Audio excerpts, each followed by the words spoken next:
Lu Shu was just another worthless, disgusting orphan who was abandoned by his parents at a younger age, bullied every day by other shitheads who looked down on him. But little did they know, our boy has a legendary cheat power that could bend the entire world to his own will.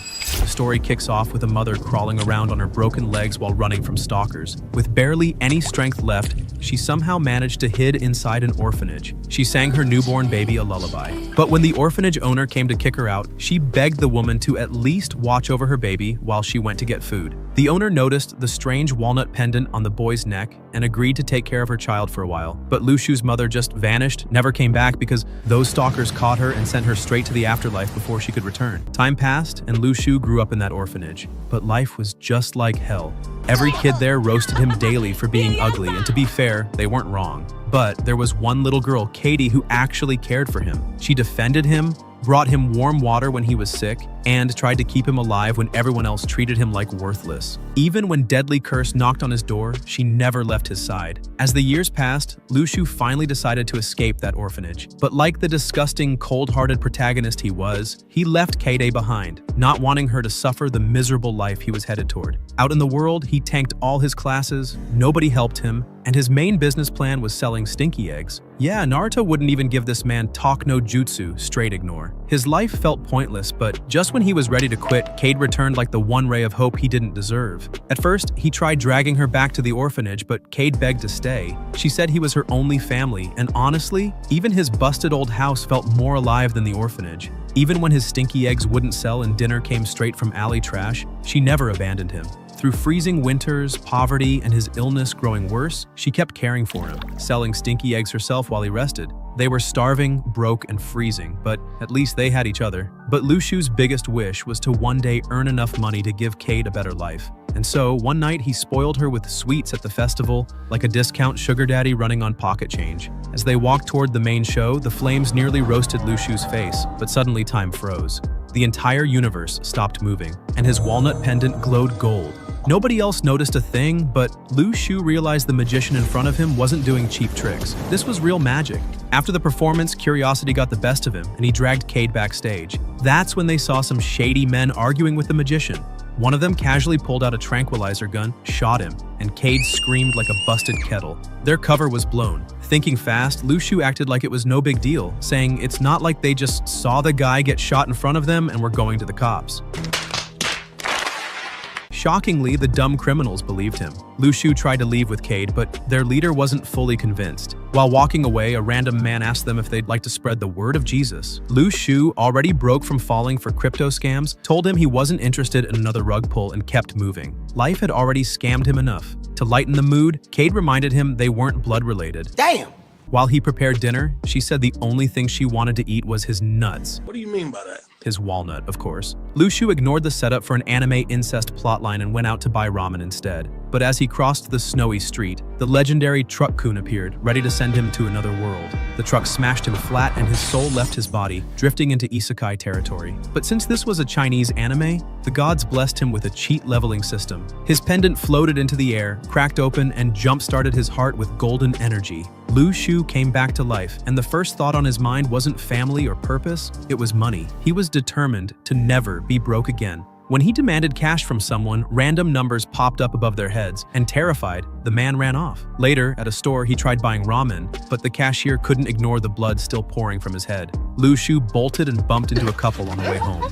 Once back, he bathed and realized the wound was gone, replaced by a glowing golden scar on his hand. When he activated it, a lottery system appeared showing all the coins he had collected, coins that came from people's negative emotions. Naturally, Lu Shu wasted no time dumping everything into the Wheel of Fortune, because if crypto gambling couldn't ruin him, this new world definitely could. Just when Lu Shu thought he wasted all his coins on a useless lottery system, the final spin somehow landed on jackpot. A glowing scroll appeared, and to his surprise, it contained the exact same lullaby his mother used to sing. He sang it out like a drunk karaoke singer, and as soon as he finished, the scroll crumbled into an energy orb. A massive beam of light shot down from galaxies away, flooding into his body until he opened his eyes and saw himself floating in the middle of a solar system. Of course, after blowing all his coins, the only solution he found was farming Cade's anger. So, he spent the night pissing her off while they binge-watched Sis-Con anime. What? That alone should have been illegal, but suddenly an explosion of energy burst inside him. Curious, he climbed to the roof and spotted two suspicious guys hopping across rooftops like wannabe Spider-Man. Before he could hide, they noticed him and asked what he was doing there. Lu Shu, with the confidence of a professional bullshitter, said it's not like he saw them moving around like shady superhumans or anything. Take lives. Miraculously, these clowns actually believed him and told him to go home. Back inside, K-Day asked who he had been talking to, but before he could answer, a random guy fell right outside the window. Lu Shu forced K-Day to stay inside while he checked. But of course, she snuck out anyway and begged him to call an ambulance. He refused because ambulance bills were more dangerous than the fall itself. Just when he thought about leaving the body to freeze overnight, his system rewarded him with coins, and he realized the dude was faking unconsciousness. With zero sympathy, Lu Shu told Katie to leave the faker out there like his ex-girlfriend who dumped him after getting smashed by 3 dudes, because apparently he was too ugly. That insult alone gave him 470 coins. Feeling like the next demon lord, he kept farming the poor man's suffering. When the guy begged for water, Lu Shu tossed him a yellow snowball instead. The man spat it out and begged again, but Lu Shu pinned him down, draining more coins like a professional scammer. The stranger tried fighting back by burning Lu Shu's arm, but the golden heart inside him instantly nullified the flames. Every failed attempt only gave Lu Shu more coins. Finally, the man gave up, saying he was just kidding. As he stood to leave, Lu Shu smirked and told him to avoid the alleys or he might catch his wife cheating on him again. With that savage finisher, he walked home like the absolute menace he was. Back in his room, he dumped all his coins into the shop and bought his first item, a celestial fruit. The universe responded by blasting another beam of light at him, transporting him back to his solar system. The fruit transformed into an entire planet, and the energy nearly tore him apart. Snapping back to reality, Lu Shu noticed a glowing tree tattooed onto his hand. With his new strength, he casually lifted his bed, realizing he could now farm coins even faster. Instead of training like a normal protagonist, Lu Shu started a flame war in his school group chat. Insults flew, people raged, and his system rained coins like he hit jackpot again. By morning, he returned to his egg-selling business. A few classmates walked by, clearly recognizing him but pretending not to, because nobody wanted to be seen hanging out with the broke egg dealer. Lu Shu explained his situation to the guy next to him, saying most people were too embarrassed to be friends with someone poor. Right on cue, a loudmouth named Daoming stepped up to roast him. But Lu Shu hit back harder, saying the only thing poorer than Daoming's bank account was his pathetic caterpillar eyebrows and his 40-year-old receding hairline. The entire market echoed with that clapback. Trying to save face, Daoming flexed by buying every single egg, acting rich. Lu Shu happily took his money and loudly announced that some dumbass just bought all his eggs, gaining thousands of coins instantly. Daoming then tried flashing his VIP card as payment, but Lu Shu only accepted cash. Thankfully, stacks of bills were on the table, and before the argument could continue, the main love interest, Saria, made her entrance. Daoming froze while Lu Shu casually told him to shower next time because his breath stank worse than his personality. Later in class, the news broadcast revealed the appearance of superhuman awakeners roaming the world. One kid immediately screamed that an awakener had been spotted on the school rooftop. As Lu Shu headed upstairs, his body suddenly sensed danger. The closer he got to the rooftop, the clearer it became. The girl from earlier was actually another awakener. Up there, some delinquent genius was threatening to yeet the principal off the roof like trash day. But instead of panicking, Lu Shu thought this was the perfect chance to farm coins by roasting his classmates. So he called one of them ugly to their face and boom, free money. Surrounded by ugly CGI background characters, he knew this was prime coin harvesting season. The delinquent lifted the principal higher, claiming he couldn't go to jail because he was too young. Lu Shu, instead of helping, walked forward and started reciting the Constitution like a Walmart lawyer. Everyone thought he was a dumbass, which only made his coin balance skyrocket. While the crowd was distracted by his stupidity, officers rushed in and neutralized the delinquent. After the chaos, one girl came up, swooning over his heroic moment. But Lu Shu didn't care. He roasted her straight to the soul, saying he wasn't into girls who looked like dudes. Damn! That alone gave him enough coins to buy a lifetime supply of Fortnite V-Bucks. Back in class, however, things got sketchy. 2 shady scientists were waiting, forcing him to take a blood test. With nowhere to run, Lu Shu had no choice but to let these creeps stick their tiny syringes into him. Afterward, on his way home, he bumped into the same weird guy from earlier, who greeted him like some NPC that forgot its dialogue tree. When Lu Shu finally returned home, Cade had caught a fever from the cold weather. Feeling broke but desperate, he gambled his coins again, hoping for a celestial fruit that could heal her. After burning through 30 spins, luck finally hit, and he pulled the fruit. He even got 4 more and shoved them all down her throat. Her fever vanished instantly. Throughout the day, he kept feeding her celestial fruits, explaining that they could awaken her just like him. Of course, he couldn't resist roasting her, calling her useless, ugly, and the reason her family abandoned her. The system rewarded his cruelty with coins, proving once again that bullying paid in this universe. The next morning, their teacher announced that special students would now be trained under a new instructor. Among the chosen was the main love interest, Saria. The teacher called students up one by one until finally, Lu Shu was the last. To make things more awkward, a transfer student named Zhang joined, and the girl sitting next to Lu Shu immediately offered her seat because she didn't want to smell his stinky ass another day. That night, Lu Shu attended the secret class. Their new instructor revealed that all students' blood had been tested using a special alloy. Depending on how dark the mixture became, students were ranked from A to F. The top ranks had the power to wipe out entire cities. When the rankings were revealed, Lu Shu was slapped with F rank, the lowest possible. Everyone whispered behind his back, roasting him as trash. But Lu Shu just smirked and texted the group chat that all their moms were F rank too. Savage comeback secured. Later that night, he ate the last of his celestial fruits, and surprisingly, they were now purchasable in his shop. He checked his Wheel of Fortune, but this time, instead of a divine item, it gave him expired tofu, because of course it did. Still, he kept spinning all night until finally, jackpot hit again. A glowing scroll appeared, but before he could read it, the energy shot straight into Keide's head. From above, a dark power descended, and suddenly she could see her own solar system too. As Lu Shu lay in bed, he wondered if their solar systems were connected. He also realized he'd need to roll 80 more expired tofu before unlocking another item. The next morning, he tested a theory. Could he turn coins into real cash? He spread the rotten tofu around town, the smell so awful it farmed him more coins. Shockingly, some idiot tried it, thought it tasted good, and soon the entire town lined up to eat his stinky food. Days passed, and Lu Shu became a full-blown menace to society. With every scam and insult, he unlocked star after star in his solar system.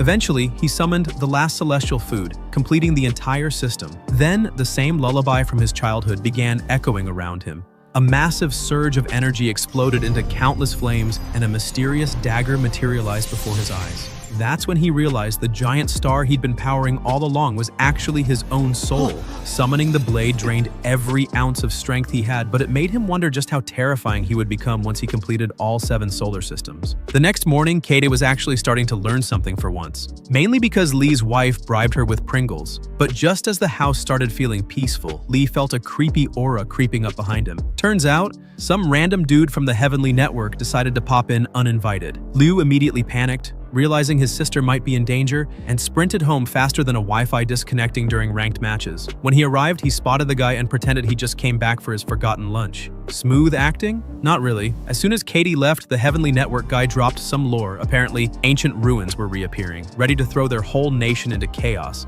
He came begging for Master Lee's help, but Lee, being the salty grandpa he is, just rejected the offer and walked out. Before leaving, the man mentioned that the last seat in the Heavenly Network was still open. Basically, a job ad disguised as a warning. Later, Keide returned and Master Lee wanted to flex her progress. He made her recite the sentence he taught her, and her delivery almost sent him into cardiac arrest. After recovering, he tossed 2 test vials at Lu to check his rank and dipped. That night, Lu couldn't wait to see how much his celestial fruit grind had paid off. His blood was dark enough to classify him as an A rank, but then his vial started glowing like a galaxy screensaver. Even he didn't know what that meant. Freaked out, he tried burying it outside, but of course, Master Lee caught him and asked about his rank. Lu lied through his teeth, claiming he was still F rank just so he could keep milking coins like a broke college student on ramen. As nights passed, Lu kept singing his weird cosmic lullaby, finishing more planets in his nebulas until a blue aura wrapped around him. Testing his power like a total idiot, he found out his second solar system gave him injury protection. Meanwhile, his sister was having the worst cosmic experience ever. Her celestial map was filled with black holes sucking her in.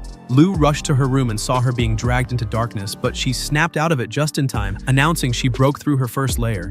When he asked about her new powers, she summoned an ant. Yeah, the same bug that died yesterday was now her loyal pet. Lu immediately wondered if she could summon more, so they went outside to test. She revived another frozen ant, but the first one instantly crumbled to dust. Turns out her power was limited to 1 summon at a time. She then flexed by creating a flying bird, explaining that her summons didn't drain energy and could stay alive forever. Lu, being the little scientist he was, wanted to know if they could summon an actual awakened person. Instead, he dragged her to a barn and picked a poor pig for experiments. Of course, his first idea was to punch the pig. Genius. Realizing how dumb that was, he summoned his magical sword instead. The pig bolted, but Lou yeeted it with one swing, obliterating it instantly. Cade almost made her brother the next summon, but he bribed her with a week of scrambled eggs. She demanded 2. This girl knew how to negotiate. While feeding her eggs, Lou sensed a strange energy from the bridge. Before he could leave, Cade clung onto his back, declaring she was tagging along whether he liked it or not. After hopping across rooftops, they spotted 3 thugs fighting Liu's instructor.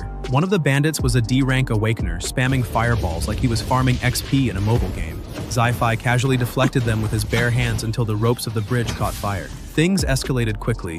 While he was distracted, one thug almost crushed him, while another warped the ground to trip him up. Their sword-wielding teammates slashed down the weaker enemies, but nobody could scratch the leader. That's when Zai activated his sigil, turning the battlefield into a literal fireworks show. Smoke filled the air, and the leader used it as cover. 2 of Zai's comrades rushed in, only for the leader to drop a giant explosion that set the entire bridge ablaze. Once the smoke cleared, the 3 bandits stood there completely unharmed, flexing like they owned the place. Lou told Cade to fall back while he moved in to uncover their identities. At that moment, the National Guard stormed the scene surrounding the area, but the bandits were already gone, slipping into another alley. Their 2 lackeys immediately realized they were screwed and started begging their leader to just surrender. The bandit leader wasn't stupid. He knew the Heavenly Network wouldn't forgive them for dropping 2 of their soldiers, so he told his crew to dip while he played bait. With soldiers closing in, he blew up the damn door in their faces. Classic knock-knock, but with extra boom. Unfortunately, the rest of the army already had him boxed in. Instead of panicking, the guy went full WWE, knocking out 2 soldiers and using their bodies as human shields, while sprinting through alleys like it was a discount parkour tournament. But one soldier had tricks. He smeared body paint across his hand, enchanted his sword, and skewered the leader into the wall like a kebab. Just when things looked grim, the squad noticed Lou glowing like a radioactive flashlight up above. Lou tried to play it cool, saying he was just looking for his lost cat. She, clearly not a cat person, ordered his men to grab him and started spamming sigils like a bad mobile game ad. Lou didn't sweat it. He front-flipped across the battlefield, stepping on swords like he'd suddenly turned into a parkour god. Meanwhile, the bandit yeeted his own comrades at the general to buy time, but the general just sliced his wound open like he was auditioning for a horror movie and rushed in for the kill. At the same time, Lou was giving the female soldiers hands. He disarmed one with her own sheath, slammed her into a wall, then smacked the second one across the alley like a ragdoll. His acrobatics were so smooth, it felt like he'd been training with circus clowns his whole life. By the end, both women were unconscious, and Lou didn't even break a sweat. Back below, the leader was still brawling, parrying blow after blow until a dual wielder pinned him against the wall. Just when it seemed done, the man crushed 2 metal swords with his bare hands, yes, bare hands, grabbed the guy's skull, and unloaded a throat punch combo straight out of Mortal Kombat. He dragged him across the wall like he was repainting it with his face. Zai tried helping, casting sigils, but they did nothing. The beast tossed an unconscious soldier at Lou, then punched the ground, releasing black mist that turned the battlefield into Silent Hill. Zai tried catching Lou off guard, but Lou knocked the pole down, dodged debris, and still managed to clown on him. Zai lit up the field with magic, only to get a gas barrel yeeted into his face. The barrel exploded, burning him alive and slamming him into the wall. Karma hit harder than his own spells. When the smoke cleared, only the bandit was still standing. Lou powered up, and the bandit charged with a punch. Lou met it with his fist, and his cursed sword inside him flared up. It burned through the man's bones and ripped his entire arm clean off. The fight was over. Later at home, Lou took off his invisibility cloak and told Kate he wanted to test her powers again.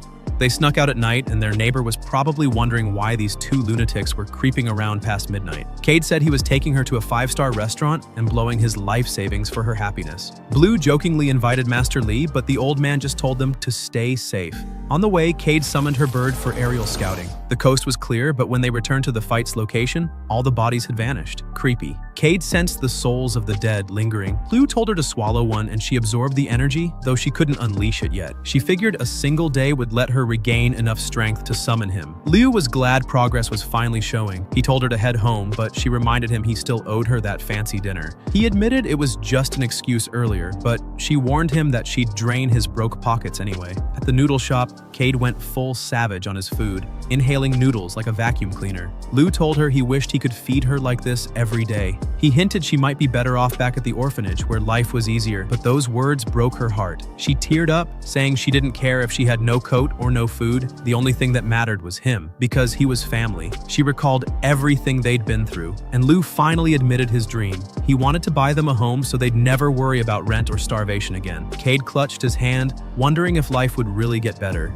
He squeezed her hand back and promised it would. The next morning, Lou was back on the streets selling his stinky tofu. But the problem was he was running out and the crowd of broke addicts had already gotten used to the smell. The magic was gone and so were his coins. One dude even begged for more than one piece, but Lou hit him with the cold truth that everything was sold out. And just like that, he still got coins. That's when it hit him. He didn't even need tofu. All he had to do was bait these hungry idiots, tell them he was sold out, and watch them hand over cash while he crushed their sad little dreams. Truly, the birth of a scammer. Meanwhile, some random dude at night decided to pull a side quest of his own. He dug up his wife's life savings, pocketed everything, and dipped. Marriage goals, right? Back to the main story. When the clock struck midnight, Cade finally completed her mission. She showed up at Lou's place, knocking like an annoying Amazon delivery, and dragged along the man she summoned. Lou stared at him, curious if Cade actually had control. She flexed, saying not only could she control him, she could even read his memories to sniff out where the stolen money was hidden. While focusing, she found the exact spot and got hyped to dig it up like a treasure chest. But Lou wasn't having it. He said they'd return the cash to the police.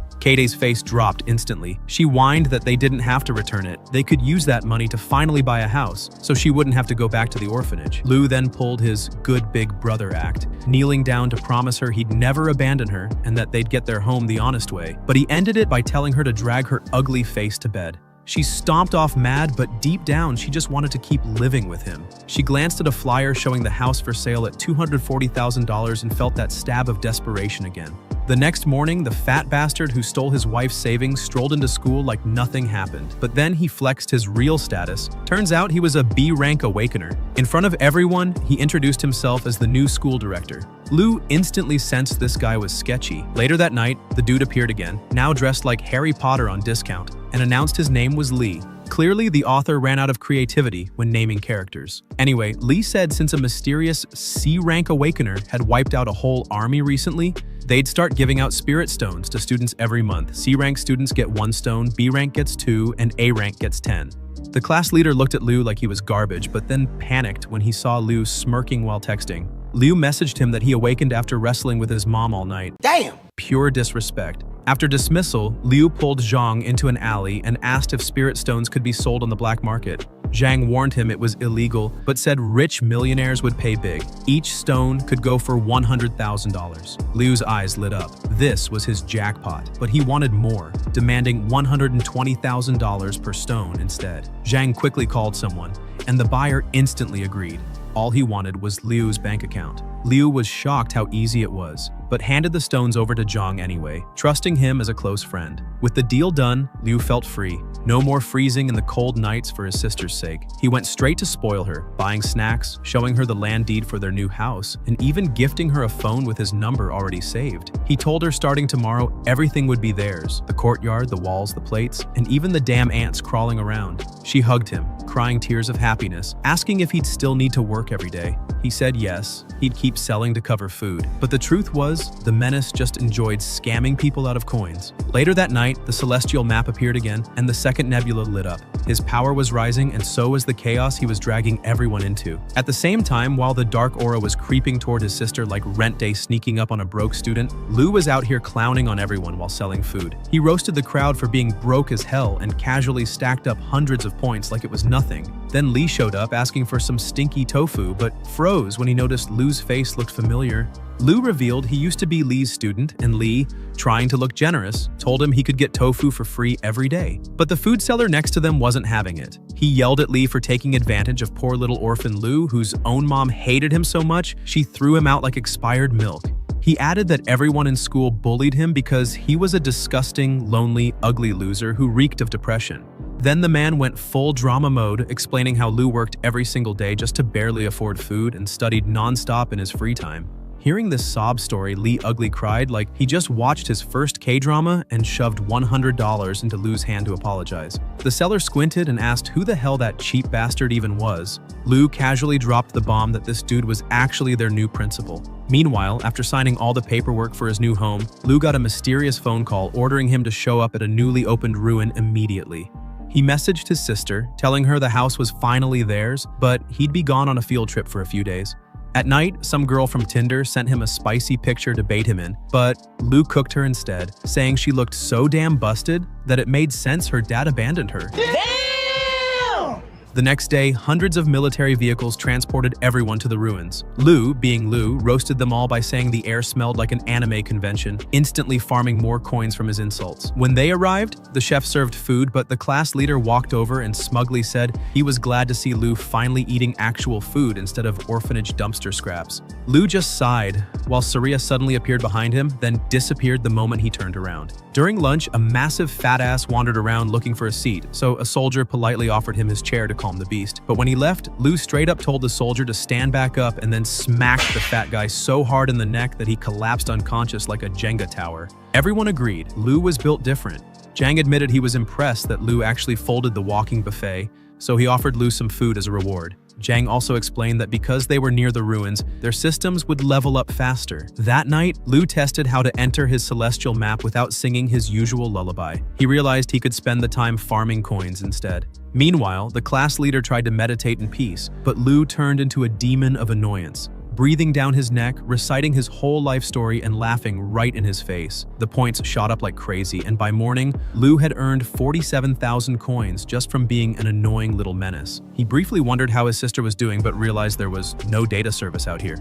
At lunch, the chef rewarded him with extra food for knocking out the walking oil tanker earlier. Another soldier offered him his seat, but Lu rejected it, saying he'd rather sit on Zhang's lap instead. What? Zhang, confused but curious, asked how Lu planned to rank up. Lu confidently revealed he just needed to arm wrestle the class leader again. Every night, Lu kept tormenting the poor guy by reciting more of his tragic backstory. Eventually, the class leader snapped, running off to a cliff just to escape Lu's voice. He thought he was finally safe to meditate in peace, but Lu hunted him down like the devil himself. That's when the class leader realized there was only one true escape from Lu's torture: jumping off the cliff. The following day, Lu sat away from everyone else to meditate and entered his celestial map to release the rest of his fruits. This time, he unlocked a whole new planet. A swirl of light surrounded him, forming a black cloak that gave him an invincibility boost. Later at lunch, the group tried to let him eat first, but then the class leader came back, laughing like a villain, and mocked Lu for still being stuck at F rank. Lu fired back, asking if he wanted to arm wrestle again to prove who was stronger. The class leader wanted a real spar instead, but Sai stepped in, declaring that the only approved fights here were arm wrestling matches. Reluctantly, the class leader agreed, and the tension was set. Inside the camp's tent, the boys faced off like it was WWE, and everyone put their bets on the class leader to win. But the moment the match started, Lu slammed his arm down on the table harder than he slammed someone's mom last night. He screamed that he ranked up again, while the class leader sat there questioning life, wondering why he just got folded worse than his mom. Zai, not learning from the first idiot's mistake, challenged Lu too. But Lu destroyed him instantly and bragged that it was thanks to the class leader's mom, since he got to wrestle her every night. Damn! Before anyone could recover from the second-hand embarrassment, a strange mist started rising from the ruins. Zhang revealed that the portal had finally opened, and the only way to escape was to obtain the eye, otherwise they were all stuck inside forever. Suddenly, alarms blared, the fog spread like free Wi-Fi, and the entire camp fell into chaos. People screamed and ran, but most were swallowed by the vortex. Poor Lu got sucked in as well, smacked his head like a cartoon character, and somehow survived with a concussion. He woke up in the middle of the wilderness, only to have an axe come flying straight at his skull. He barely dodged before a skeleton knight jumped him, but Lu snatched the axe mid-fight, shattered his bones like cheap chopsticks, and dropped him on the ground. After that, he climbed a stone for a better view, wondering where the hell everyone went. But the ground decided to grab him back. Skeletal arms shot out, forcing him to jump off and run for dear life. While escaping, he ran into 4 students who screamed at him to run if he didn't want to end up zombie chow. He turned just in time to see one of his classmates get munched like KFC, so he slashed the zombie's head off and went berserk, cutting through the undead like he was auditioning for The Walking Dead. But when one zombie tackled him to the ground and tried biting his neck, his classmates proved they were about as useful as Wi-Fi on an airplane. They just stood there. Lu had to fight his way out, smash the zombie's skull, and then walk back to them like nothing happened. They begged him to stay and protect them, but he told them zombies were going to crawl out of the dirt anyway, so they were screwed. He dropped his axe and walked off, leaving them to cry about their life choices. Days later, Lu was still chopping zombies like it was his full-time job. His acrobatics and new sword skills helped him mow down a group of 6, and when night fell, he climbed a mountain for safety. On the way, he saw a kind officer's corpse getting eaten by vultures, and he didn't even stop. Man just kept walking like it was a normal Tuesday. But then, he spotted a flare in the sky. He leapt, knocked it down, and traced it back to a ravine where a strange man held a flare gun. Liu instantly knew something was off. His system showed the man's name as numbers instead of letters, which screamed spy. The spies had planted these tools before the mist devoured everyone. And since Liu already knew every face in his school, plus every mom, this dude was definitely an outsider. Perfect victim material. The man introduced himself as Chang, but Liu roasted him right away, saying he'd never seen someone so ugly. Chang asked to see his sword, but Liu pulled it away and told him he was saving it to penetrate his mom. Chang muttered that his mom died last year.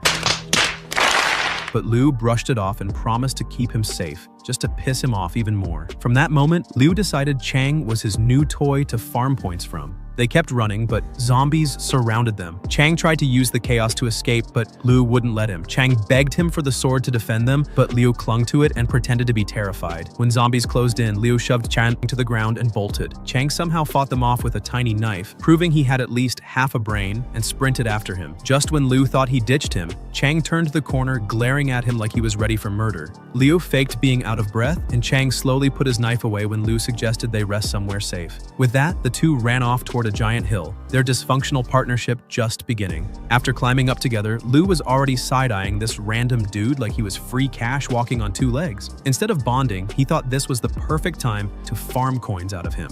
So he pulled the oldest scam in history, pretended to fall asleep wide open and defenseless, basically screaming, "Rob me." By morning, this clown had farmed a fat 30,000 coins off Karen Head over there. But then reality hit. Man hadn't eaten in 2 days, stomach sounding like a dying motorcycle. So he stood up, acted like he was going to look for food, but instead dipped out of sight, pulled out his rank 99 expired tofu, and started munching like it was a Michelin star meal. Meanwhile, Chang was lying around, cluelessly waiting, until Liu snuck up and hit him with 1,000 years of pain. The poor guy screamed so loud it echoed, wondering why the air suddenly smelled like rotten gym socks mixed with sewer water. Dude was confused how Liu found food when he himself had been starving for a whole week. Liu, being the troll he was, started naming meats: bacon, lamb, steak, like a walking food menu. That was enough to make Chang snap and throw a full power strike. Liu barely parried, and the fog made the scene even messier. Chang rushed in, trying to slice him down, but Liu's acrobatics turned into a circus act that ended with him eating a clean kick to the face. Spinning like a Beyblade, he grabbed Chang's arm mid-charge and yeeted him to the ground. But Chang wasn't done. He scrambled back up and went wild, swinging like a drunk uncle at karaoke night. Liu dodged, parried, then headbutted him before sending him flying with a punch. At this point, Chang realized he was built like a tutorial boss compared to Liu's main character energy. He tried one last desperate ambush through the fog, but Liu clapped him again. Out of options, Chang summoned his discount mystical corpse dog, but Liu still came out on top. The win wasn't sweet though, he actually felt bad. The guy he just killed had been his coin farm buddy for a whole day. Liu sat there like, damn, the world really is cruel. He promised to keep moving forward, even though all he wanted was to see his sister again. Days later, Liu stumbled across a half-eaten apple, finally finding something that didn't smell like biohazard tofu. He climbed the tree and helped himself, but the local squirrels weren't having it. These tiny furries went feral, and Liu, being a menace, ate the fruit right in their faces while robbing the tree blind. The squirrels started chucking stones, and then their boss appeared. A sumo squirrel with a boulder in hand. Liu ran off laughing, but quickly realized the fruit gave him cracked energy and thirst restoration. So he sprinted like a man who just discovered Gatorade. Eventually, he reached a river, hydrated, ate more fruit, and figured the formation eye must be somewhere inside the ruins. But before he could step in, a wolf popped out, followed by another. Liu cut one down, tried running, only to see 30 more wolves waiting like it was a family reunion. Man booked it instantly, farming points every second while screaming internally. Back in the forest, the salty squirrels resumed their stone-throwing beef. So Liu swore he'd come back and rob every single fruit they had. Just as he left, a wolf leapt and slashed his arm. He tried eating a celestial fruit, but the wound wouldn't stop bleeding. Even with death breathing down his neck, Liu swore he'd survive to see his sister. He ran for hours, night falling, wolves still hunting him down. When his shoes finally wore out, Liu straight up threw them at the wolves, knocking 2 out clean. Turns out running barefoot made him even faster, so he kept sprinting until he eventually spotted his schoolmates camping together. Perfect timing for a dramatic main character entrance. One of them was holding his axe and begged for help. But Liu, never missing a chance to roast, said he'd rather let ugly people starve, especially since they pronounced asked as axed. Man just discovered an infinite coin glitch by roasting broke classmates. He casually asked how long they'd gone without food. and the girl admitted it had been 3 days with no food or water. She begged him to save her, but Lou, with zero mercy, called her a gold digger and pulled out apples to eat right in front of them. Every bite crunched so loud it was basically ASMR torture. The desperate girl dropped all pride, got on her knees again, and Lou, grinning like a devil, dangled the apple in front of her face. She opened her mouth wide, eyes shut, waiting for a taste like she was auditioning for humiliation.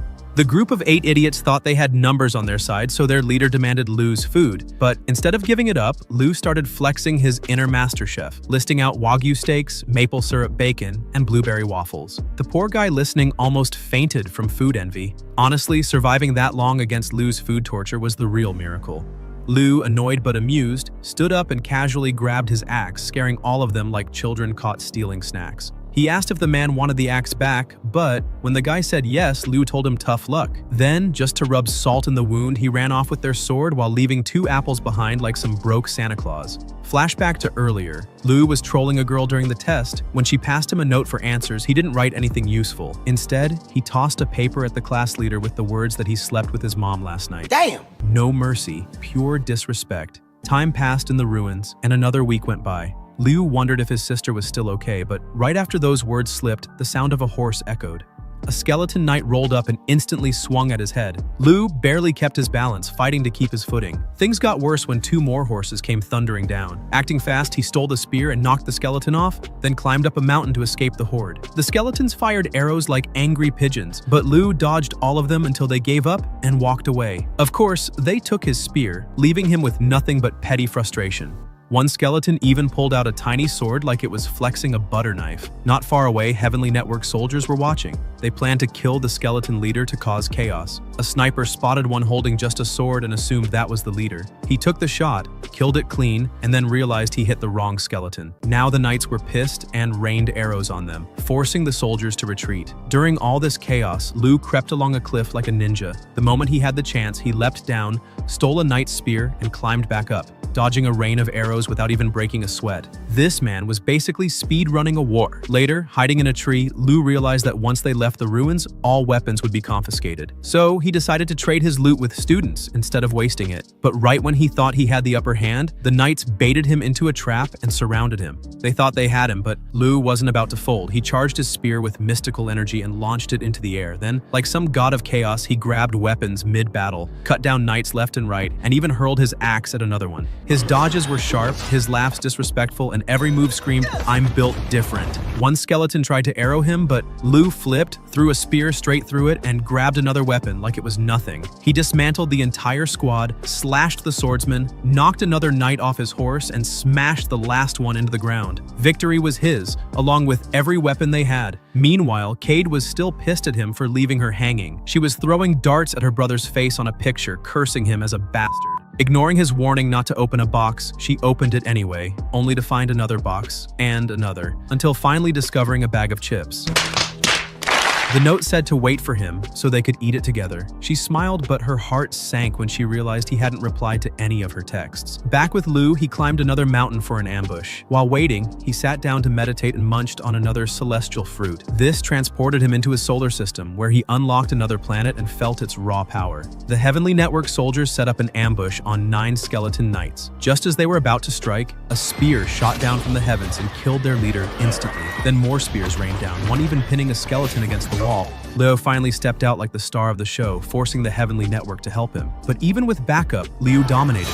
He ripped through skeletons with his spear, switched to his sword, and slashed down another knight with reckless speed. When one tried to sneak up, he ducked and stabbed it without hesitation. The soldiers were stunned, whispering about how powerful he was. One guy without eyes literally asked if this was Liu Shu, to which his buddy roasted him, telling him to just open his damn eyes instead of asking stupid questions. In the end, Liu claimed all the weapons, making it clear they belonged to him and him only. After a while, Liu managed to scoop up every spear and sword like a broke blacksmith running a pawn shop. The leader stared at him and asked why he was hoarding all these weapons when he clearly couldn't swing half of them. Liu smirked and admitted he wasn't wrong, then started flexing like a shameless street vendor. He told everyone the weapons were now for sale. Cheap price, big discount, everything must go.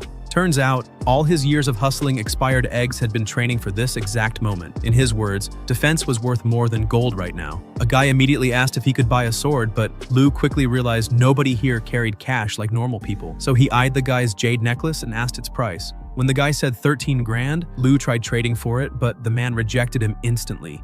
Another soldier stepped up and handed over his $12,000 watch instead. Then one dude offered a 27-karat gold chain, another tossed in a $2,000 watch. Any sane person would have looked at these half-dead soldiers and thought of helping them. But not Liu. This man decided suffering was free, but survival? That's premium service. Before long, everyone was lining up like it was Black Friday at Walmart, except Liu was the only cashier. He had them dripping harder than SoundCloud rappers in fake Versace. Two broke buddies pooled their money and gave him 2 grand for a sword. But Liu, being the scumbag he is, said, "Nah, that's axe money, not sword money." He handed them a shiny axe instead, claiming it was sharper than any sword. To their surprise, he wasn't lying, so they took it gladly. By the end of this shady trade fest, Liu was richer than he'd ever been in his life. As they pushed deeper into the ruins, he strutted like a man who just robbed a bank with legal receipts. Hours later, they set up camp and everyone was starving and parched. For the first time ever, Liu decided not to be a walking menace. He pulled out apples and handed them to the leader, saying they should slice them up and share. The moment everyone ate a piece, their hunger vanished, their thirst disappeared, and their energy shot back up like they just drank 10 cans of Monster. Then one idiot waved a $31,000 watch in Liu's face just for an apple. Liu, of course, accepted without hesitation and realized he was on his way to millionaire status. Someone called him evil for hoarding food, but Liu clapped back, saying life wouldn't be so hard if they weren't useless freeloaders. Right then, a creepy wind swept through the ravine and dozens of ghosts came flying straight at them. The students readied themselves for battle, but Liu had a bigger problem. His corpse dog was trying to crawl out of his chest like an unwanted chest burster. He shoved it back in, trying to keep his secret under wraps. But the moment a ghost got too close, it felt the demonic aura radiating from Liu and immediately dipped. The others followed, scattering like they'd just seen rent collectors. Liu stood there stunned, realizing his powers were becoming even more busted by the minute. Eventually, they reached the very center of the ruin. One guy casually mentioned that Saria had saved him from 2 skeletons before dying a hero, but when he looked at her eyes, all he could think was how badly he wanted her holding his spear. Liu pretended not to see her and instead chose the perfect time to flex his wealth again. He started selling more weapons in exchange for jewelry, and the group kept handing him thousands like it was a charity auction for the rich. When he was nearly done robbing everyone blind, a man called him to meet the leaders of the Heavenly Network. Liu made sure to strut in and show off his new jewelry collection like some wannabe rapper, while low-key calling Saria a gold digger. The leader introduced himself and told Liu to stop selling spears because he actually knew how to use them. Liu nodded, and the leader stepped forward to the center of the ruin. From his core, he pulled out a sword and sent it crashing into the ground like a divine flex. After scouting the hole, he declared they'd dive in tomorrow. That night, Liu's system gave him a warning about 9 spies nearby, each with a number for a name. He had no clue who they were. Suddenly, a tree started shaking. Turns out, it was Lee trying to push it down, but instead, a squirrel popped out screaming at him.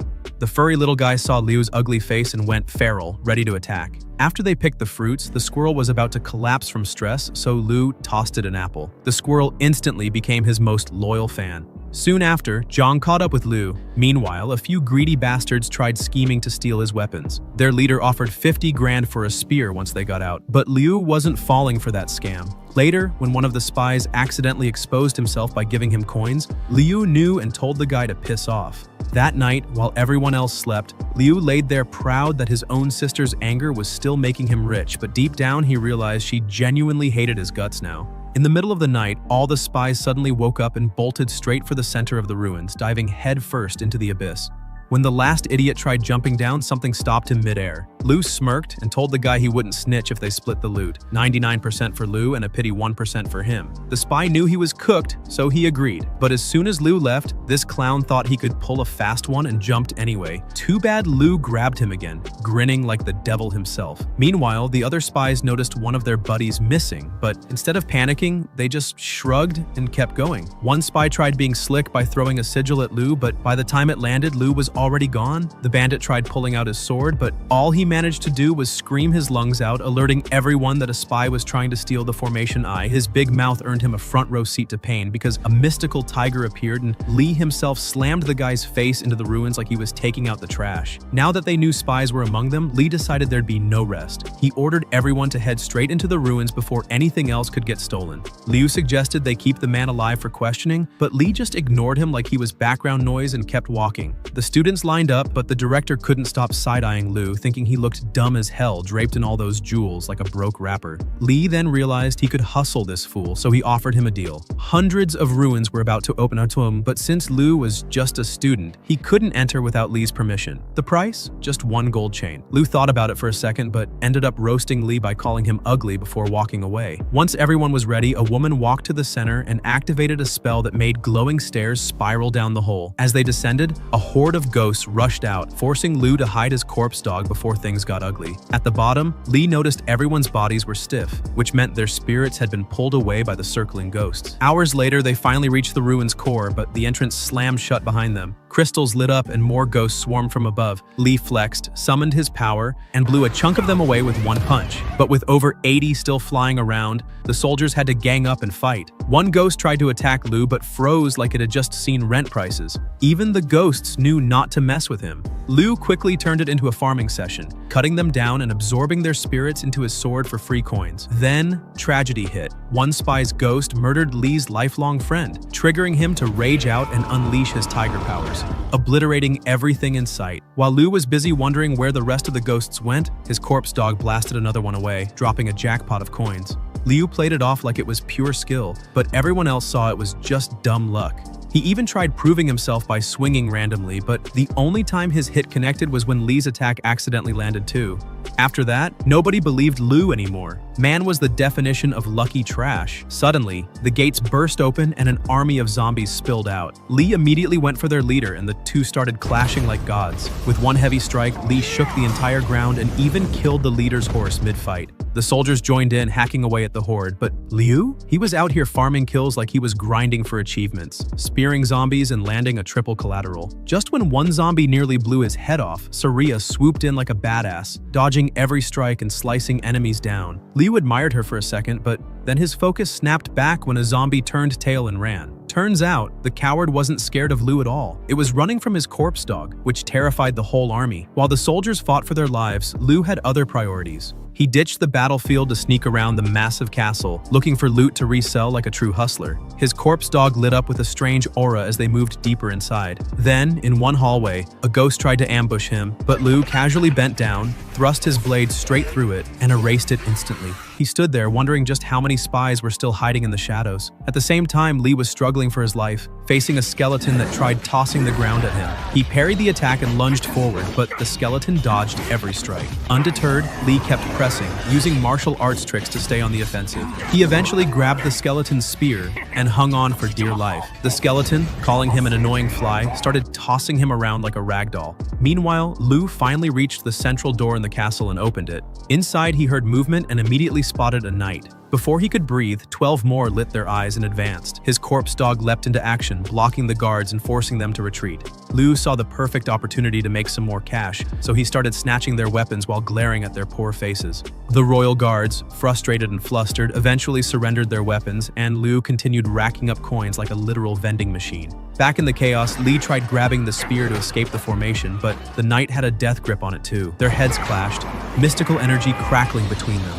No soldier could gain the upper hand, and just as the skeleton leader was about to be eliminated, Saria unsheathed her sword and wiped out 5 skeletons in half a second. She taunted Lee, saying his D had fallen off. The skeleton leader focused his energy into 3 dragons that barreled toward Lee, barely missing him as they exploded. 7 more dragons trapped him, with an 8th ready to bite from behind, but Lee refused to let go of the spear. The skeleton leader, deciding he'd had enough, released him, letting the dragons consume their own pawns. Lee unleashed his ultimate spell, broke free, and surged toward the knight, seizing the spear and kicking off him with brutal precision. Saria continued clearing the remaining skeletons while scanning for Liu. Deeper in the room, the skeleton guarding the formation eye felt a presence and bolted. Lee grabbed the spear, realizing the formation eye wasn't what it seemed, and chased after the knight. When the skeleton leader returned, he found all his guards weaponless while Lee had already caught up. He ordered the knights to kill Li, but by the time they ran toward him, Liu had picked up a strange object from a box. A girl was seconds from doom, but Liu managed to grab the item mid-air, causing colors to vanish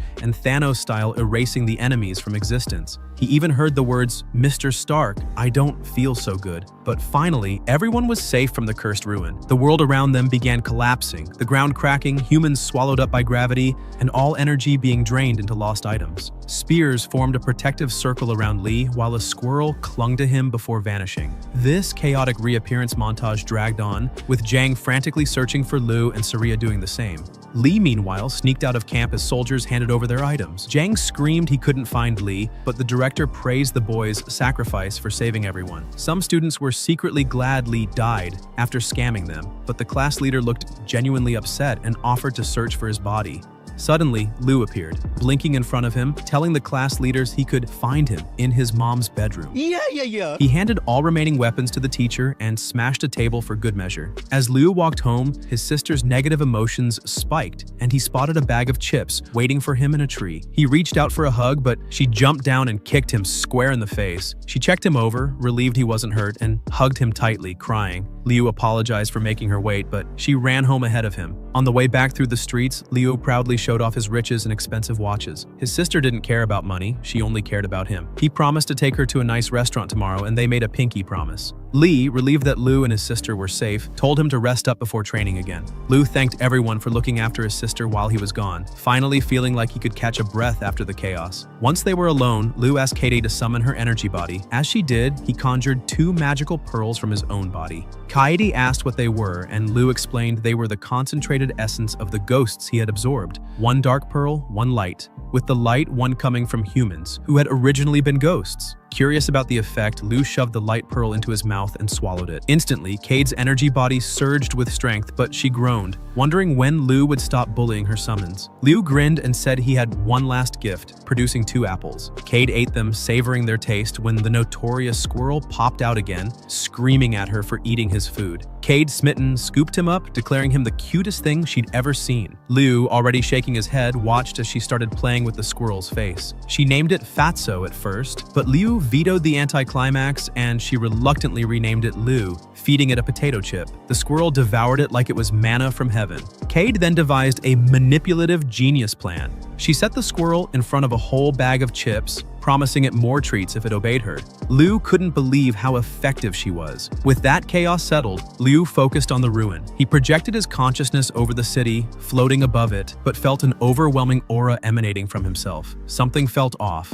so he returned to his body and descended into the base of the formation. There, he saw all the weapons he had absorbed. A giant door blocked his path. It barely budged when he tried pushing it, giving him only a peek of the castle he had just escaped. Cade tried waking him, hugging him tightly and confessing she was scared he might leave her again. Liu promised he wouldn't, reassuring her he'd take her to dinner and buy a flashy TV with the gold chains he'd collected. Outside, winter snow melted as fireworks lit the sky. Liu was glad to share this moment with Kade, the only light in his chaotic world.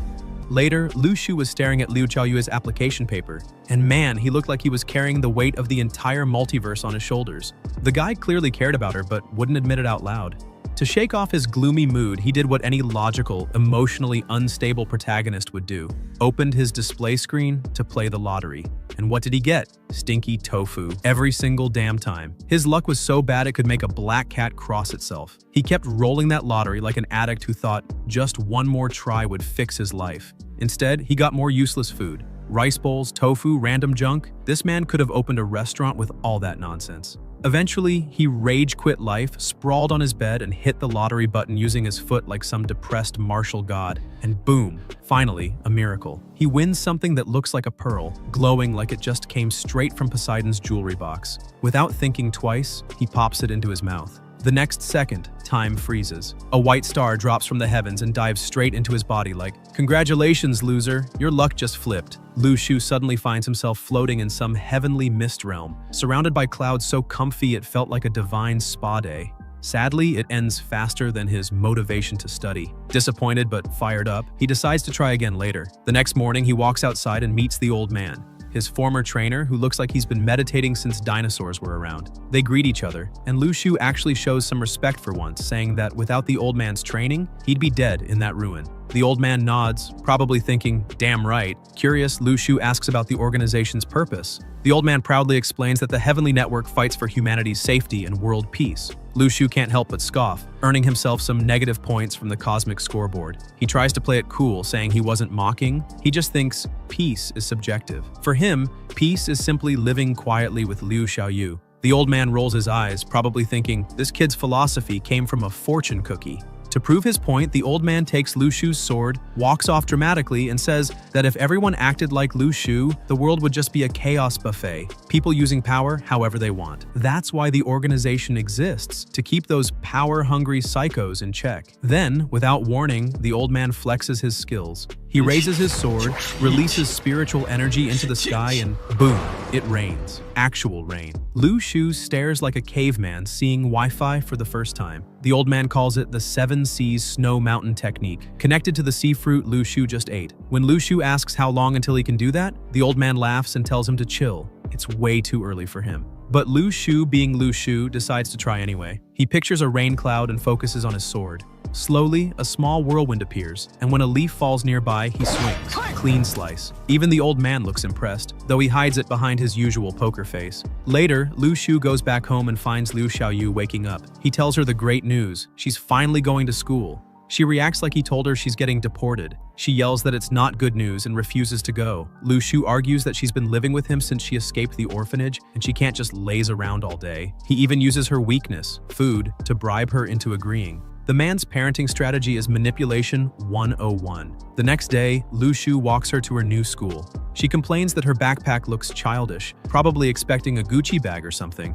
Lu Shu tells her to stop whining. Everyone has a backpack. He leans down and whispers for her to hide her powers and not beat up any classmates. She pouts, but agrees. Lu Shu smirks, telling her that the right time will come to show off her strength. Later, Lu Shu heads to his own school where Roman Shifei, his superior from the Heavenly Network, greets him like a long-lost brother. Roman surprises him with a warm hug, congratulates him on his achievements, and announces his promotion straight to lieutenant. The words higher salary light up Lu Shu's eyes faster than a flashbang. Roman moves on to greet the others, leaving Lu Shu standing there, confused about what human affection even feels like. Then comes Lai Yiqiao, who's apparently in charge of giving the motivational speech. Except this man can't remember his lines to save his life. He stutters, fumbles, and ends up reading from a crumpled paper like a nervous substitute teacher. Still, he manages to talk about the Foundation's history, the upcoming challenges, and how they must persevere no matter the danger. The students recite their oath, some with passion, others shaking like wet puppies. When the speech ends, Lai Yiqiao dips off the podium, probably to cry backstage. Afterward, Lu Shu resumes training with the old man, who introduces him to the Diancie technique. It's a move so elegant that even a dragonfly could cause ripples in a lake with it. The idea is small motion, big impact. A concept Lu Shu doesn't quite get at first, but works his ass off trying to master. Inside the cloudy celestial realm, he swings his sword over and over, controlling a floating cumulus cloud that keeps acting up like a disobedient pet. Still, Lu Shu's stubbornness pays off. He starts bending the cloud to his will. The old man warns that it'll take patience to truly master, as turning a cloud into rain isn't as simple as flexing. Lu Shu notices how sword training is all about power and strength, but cloud control needs calm precision. Two totally opposite vibes. The old man tells him that in ancient times, people feared the collapse of the clouds, a day of destruction. Lu Shu, being the absolute weirdo he is, says that sounds exciting. The old man stares at him like, this idiot might actually bring about the apocalypse one day. Still, they continue their training together. Eventually, Lu Shu gains enough control to make it rain. Back in the real world, when he swings his sword, the impact creates a huge shockwave, solid proof of progress. The old man admits he's impressed, even if Lu Shu doesn't know what martial resonance means and earns himself a few more negative points. When Lu Shu asks why he can control rain, the old man warns him not to get cocky. There are higher stages ahead, turning rain into rivers and rivers into oceans. It's all part of the evolving 7 Seas Snow Mountain technique. After weeks of grinding, Lu Shu decides it's time for a break. He offers to take Liu Xiaoyu on a summer trip, and the old man instantly agrees, probably just happy to have peace and quiet for once. They hop on a bus for their little vacation. Lu Shu spots the priest from before but doesn't bother talking. Liu Xiaoyu enjoys the ride, while Lu Shu notices some random guys glaring at him like he stole their lunch money. Once the bus fills up, the tour guide starts yapping about their schedule, camping at a lake, climbing Mount Ryu, blah blah blah. As they arrive at the lake, everyone sets up their tents. Lu Shu and Lu Xiaoyu sit by the shore, and he asks her what her happiest moment in life is. She jokes that it was watching him buy groceries, but then admits her real joy was simply eating meals together. That gets to him. For a moment, they both just sit there, realizing that their shared quiet moments mean everything. Then, out of nowhere, Lu Shu senses a familiar energy and spots Liang Qi zooming by on a motorcycle like a flaming hot midlife crisis. He notes that the dragnet still hasn't caught the guy, and that his spiritual power seems stronger than before. When Liu Xiaoyu asks what's wrong, he brushes it off with his usual nothing, even though the man's clearly plotting 5 moves ahead in his head. As night falls, Lu Shu walks Liu Xiaoyu to her tent. She whines that he's treating her like a child, but he insists she rest early. He may act tough, but deep down, he's just a worried brother, trying not to lose the only person he calls family. That night, just when things seemed calm, Lu Shu's instincts started screaming, "Plot twist incoming." He noticed a convoy of cars cutting through the forest road. Among the passengers, he spotted a familiar headache, Liang Qi, along with that smug priest from before. The two looked like trouble on tour, and of course, curiosity got the better of Lu Shu. He decided to tail them, sneaking through the trees like a broke ninja in sandals. Up ahead, the convoy stopped in a clearing. Lu Shu crouched behind some bushes, trying to figure out if there was a ruin nearby. His brain was debating, report it to the organization or mind his own damn business. While he was busy overthinking, Zhang suddenly popped up from behind like a jump scare and asked what the hell he was doing there. Lu Shu, pretending he was totally not being suspicious, said he brought Xiaoyu on a vacation. Zhang rolled his eyes and revealed the truth. A new ruin was about to open nearby. The organization was already on it, and in fact, had been looking for Lu Shu to join the operation. Zhang added that some top students from the Daywan class had already earned permission to go inside the ruin. Lu Shu, realizing destiny literally threw him into another dangerous mess, shrugged and agreed to tag along. The next morning, chaos broke out among the tourists. Some were arguing with the tour guide, yelling about refunds and false promises. The poor guide tried to explain that only the travel agency could issue refunds, but no one was listening. While they fought, Lu Shu and Xiaoyu walked up, calm as ever. The guide asked where they were going, and Lu Shu casually dropped the bomb. They were heading toward the chalk salt lake where the ruin was about to appear. That caught everyone's attention like free food at a college dorm.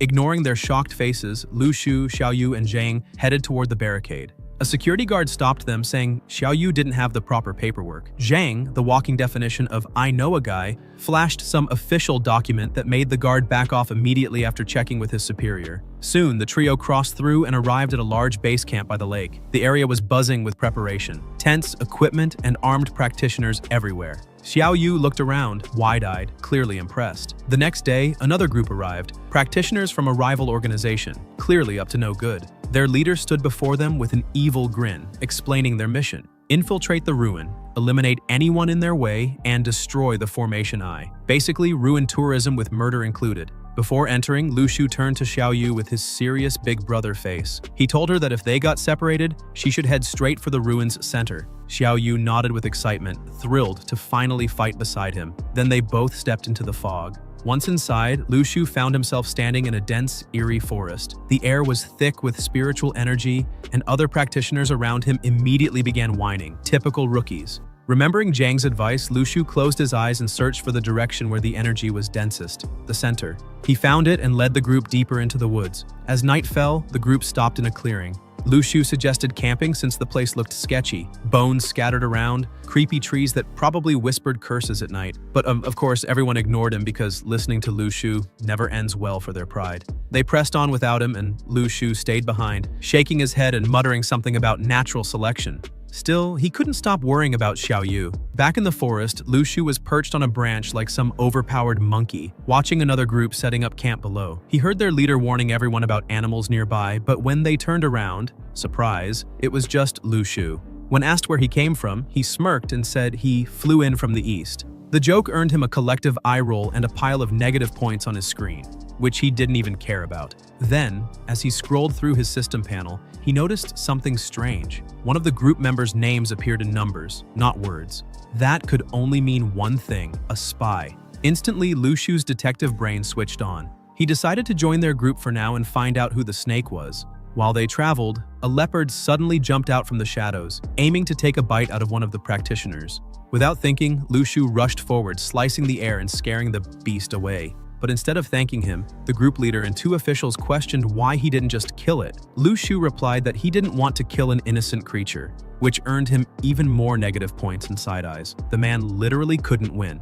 That's when he noticed something. One of the so-called officials had the same weird numeric name tag, the spy. As Lu Shu enjoyed his stinky tofu, the spy was already planning to kill him. Moments later, everyone around Lu Shu suddenly collapsed, fast asleep. He looked around, confused, realizing the spy had made his move. As vines started crawling out of the ground, trying to ensnare him, Lu Shu sliced through them with ease and tracked the spy through the trees. When he finally found him, the spy attacked first, but Lu Shu dodged every strike, kicked him in the face, and dragged him across the dirt. The spy fought back with throwing knives, but Lu Shu countered with his spear, missing by an inch but cutting down a tree. Finally cornered, the spy was stripped of his weapons and dignity. Lu Shu started questioning him, bluffing like a pro. He told the man he was a special Skynet agent who had already captured the previous spy at the mountain. The terrified spy broke down and spilled everything. There were more agents, each with code names based on zodiac signs, and their mission was to kill Chen Bailey. He even handed over the secret signal for communication.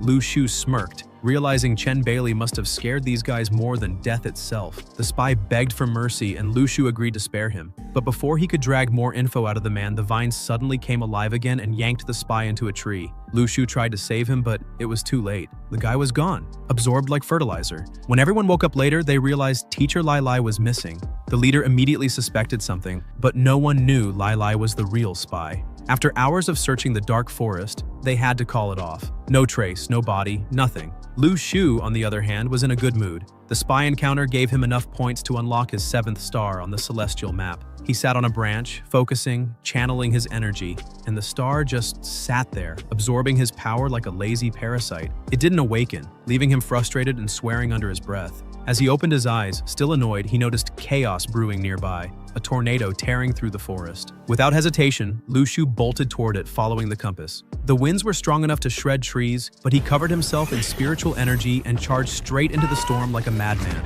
Reaching the center, he destroyed the tornado's core, shattering it with brute force. When he finally found the caster, the guy looked like he'd been through hell. Burned, bleeding, but still cocky enough to fight. He tried to summon another tornado, but Lu Shu cut it off before it even formed. The coward turned and ran, forcing Lu Shu to chase him. When the caster tried to ambush him again, Lu Shu's sword was faster, slicing his face cleanly. The man stumbled back, clutching his cheek and realizing this wasn't some rookie. Desperate, he hurled sand bullets at Lu Shu, forcing him to block. Some slipped past, grazing him, but Lu Shu stayed calm. Then, as one bullet nearly hit him, his celestial map lit up. The 7th star finally awakened, blazing across his body. In that moment, Lu Shu felt everything: rage, sadness, joy, fear, all at once. His sword transformed into a radiant wand of light, and with one swift throw, he pierced through every sand bullet and struck the caster right in the chest. The man turned to sand and crumbled, his soul dissolving into the air. And just like that, another night in the ruins ended. The next morning, Lu Shu finally crossed paths with Lu Jiayue, who came running toward him like a lost kid finding her big brother at a theme park. She was relieved, while he was just glad she didn't get eaten by anything in that cursed forest. He quickly filled her in on everything that went down: the spies, the fight, the chaos, and how one guy got turned into literal tree food. While they were catching up, both noticed several shady figures perched up in trees, acting like overconfident lookouts. Zhao Yue, already itching for a fight, suggested sending her animals to tear them apart. But Lu Shu, ever the strategist, told her to chill. They needed to know how many there were and how strong they might be before charging in like idiots. When she asked how they were supposed to communicate, he casually pulled out his secret weapon, a damn squirrel. His grand plan was to use it as a messenger. Crawling closer, Lu Shu observed the enemy camp. One guy entered a clearing and started flashing hand signs at the guards. The lookouts mimicked the same signs, letting him through. That's when Lu Shu remembered what the earlier spy said. Something about zodiac sign codes. So this genius decided to test his luck. He disguised himself as one of them, approached the entrance, and started awkwardly throwing random hand signs like he was playing charades with his life on the line. Luckily, the guard copied his signs, meaning he passed the test. Either Lu Shu was naturally gifted at bullshitting, or the enemy had the IQ of a potato. He made his way through the cave and emerged into a scene straight out of a fever dream. A pink landscape, a giant glowing pink tree standing at the center like some divine cotton candy monument. The entire area pulsed with energy. As he looked around, he realized the rival organization had already reached the core of the ruin. Their leader proudly declared victory like some villain who celebrated before actually winning. Lu Shu took a quick scan of the crowd and immediately got worried. There were way too many of them. Most were weak C and D class practitioners, but that wasn't the issue. His instincts told him that 4 particular people standing near the tree were different. At first, he thought they had no spiritual energy at all. Then it hit him. They weren't weak. They were suppressing their power. And not just a little. These 4 were monsters in disguise. One of them examined the massive pink tree and discovered a hidden passage behind its thick, pulsing roots. The man explained that the passage only opened at night and closed during the day. But the leader wasn't having it. He didn't want to wait around because he feared Chen Bailey might arrive soon. So, in true dumb villain fashion, he ordered his men to blast the tree open. They launched massive fireballs, creating a huge explosion that shook the ruin. But when the smoke cleared, the roots regenerated instantly, sealing up the hole like nothing happened. These geniuses basically just gave the tree a warm massage. Watching from a distance, Lu Shu smirked. He figured if he could stall them long enough, Chen Bailey would arrive and do the dirty work for him. But of course, nothing ever goes smoothly for him. Liang Qi suddenly spotted him and shouted his name, blowing his entire cover. The leader immediately got suspicious, demanding to know what was going on. Liang Qi, being the snitch he is, explained that Lu Shu was the same guy he once tried to burn alive, but somehow it didn't work. The priest chimed in too, saying Lu Shu had followed them on the bus earlier. The leader wasn't wasting time. He ordered his men to surround Lu Shu, swords drawn, but Lu Shu, calm as ever, didn't even flinch.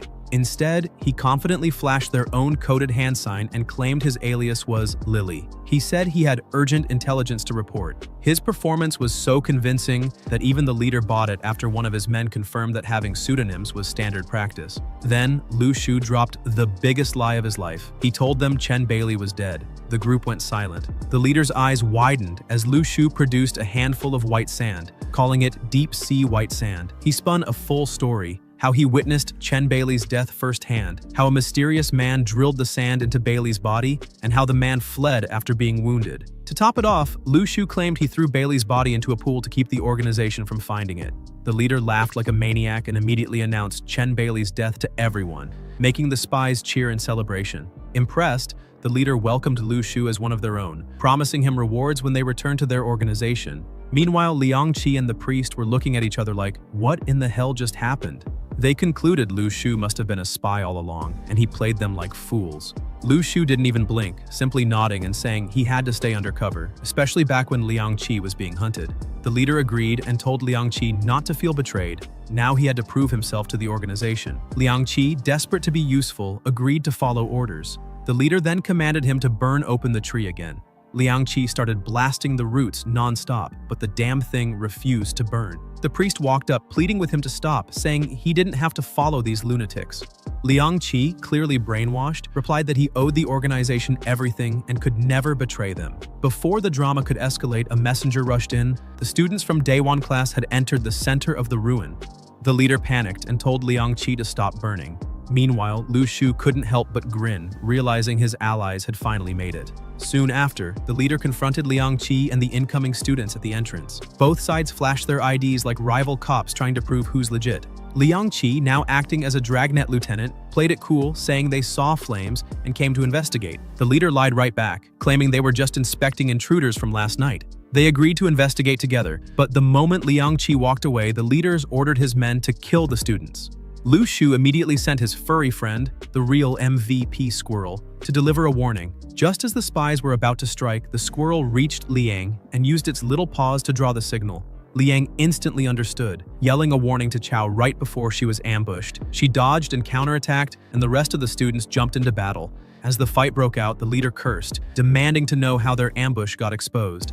Back on Lu Shu's side, the squirrel returned to him, and he couldn't help but grin. Zhang and the others had it under control. But things were far from over. The spies had numbers on their side, pushing the students back hard. Chao was protecting her teammates like a boss, saving one guy by blocking a strike midair. Zhang quickly shouted for everyone to fight back to back. Lu Shu then drew a symbol on the squirrel's paw and sent it again. At the same time, Zhao Yue arrived with her beast army, ready for war. She hadn't received Lu Shu's go signal yet, but wasn't the type to wait around. The squirrel zipped to her, showing the drawn sign, "Attack now!" And just like that, the battlefield flipped. The spies thought they had the upper hand until the ground started shaking with the stampede of Zhao Yue's beasts. Wolves, boars, and birds crashed into the enemy lines, shredding through the spies. Zhang, realizing what was happening, yelled that the animals were allies, rallying the students to push forward. The leader, now fuming, screamed at Liang Qi to get back to burning the roots while the rest continued fighting. Even Lu Shu joined in, yelling at Liang Qi to keep it up, though it was clearly part of his plan to lure them deeper in.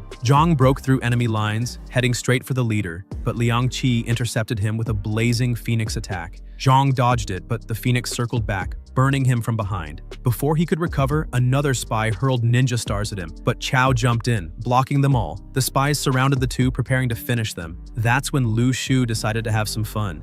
Using his relic keg, he controlled one of the spies and made the idiot throw ninja stars at his own teammates. The confused spy got smacked, and Lu Shu casually knocked him out, labeling him a spy among spies. The leader, realizing time was running out, ordered everyone to focus on breaching the ruin. He unsheathed his sword, and Lu Shu immediately felt the heavy pressure from his aura. The guy was Class B. One swing from his blade burned through the roots completely, stopping them from regenerating. With the path open, the leader and his men jumped down the entrance. Lu Shu hesitated for a moment, worried about Zhao Yue, then followed them in. Zhao Yue tried to go after him too, but a few remaining spies blocked her path. Fortunately, the rest of the Dragnet squad arrived just in time, forcing the spies to retreat and rush toward the tree opening. Down below, inside the ruin, things got even worse. The leader's group and Lu Shu were navigating the tunnels when one of their men suddenly got snatched by the neck by a massive vine and strangled on the spot. Panic broke out instantly. Liang Qi tried to rush in to help, but his own allies shoved him back. Seeing the Dragnet squad catching up, he threw up a wall of fire to hold them off, but an official blasted through the flames like it was nothing, confronting Liang Qi head-on.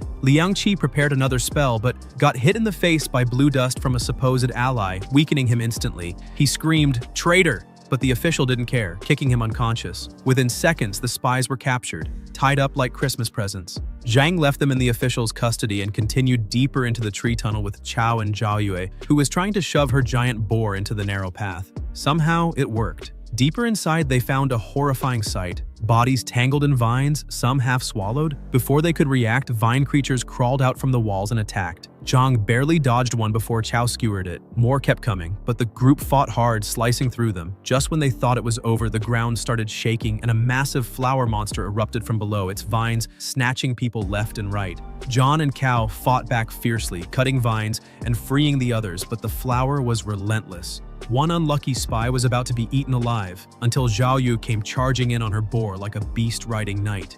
She rammed the flower monster so hard it toppled over, exposing its glowing core. Zhang cleared the vines and Cao leaped into the air, hurling her spear straight through the core. The explosion shattered the creature, freeing everyone trapped inside.